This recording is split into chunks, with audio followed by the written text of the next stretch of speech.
This video was brought to you by Embedded System Solution, a company composed of like-minded electrical engineers, computer engineers, and computer scientists, and whose main goal is assisting our engineering customers, non-engineering customers, and technician level customers with their electrical and computer engineering level and technician level needs.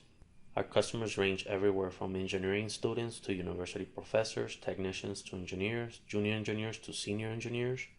Please feel free to visit us at www.embeddedSystemSolution.com. Again, www.embeddedSystemSolution.com, or better yet, email us at support@embeddedSystemSolution.com. And like always, don't forget to subscribe to our channel and like.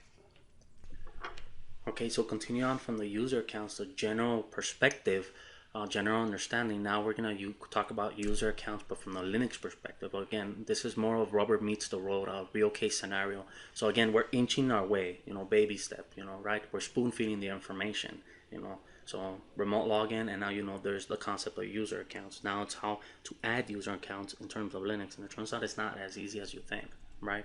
And so to add user accounts in Linux, you have to know three perspectives. And able to truly master the concept of adding accounts in Unit and Linux, there's three perspectives that you have to know. And again, this all goes back to SSH, and that SSH, in terms of SSH, only account holders can access that computer. And again, it makes sense because remotely logging in means you're controlling that computer, and obviously you don't want random people controlling that computer. Just because somebody wants to access that computer does not mean you get to access that computer. In terms of SSH, this is not a web server where anybody, random person, can access a server, a web server. Not in this case. And of course you don't want to, right? Because you don't want remotely log in anonymous people to a computer, because hacking, of course. So again, we're baby step, we're spoon feeding this information. So to fully understand the concept of Linux user accounts, how is it to add them, and what is the whole concept of it, you have to have the file perspective, the command line perspective, and the file system perspective. Again, that's to truly master it. So without further ado, here we go.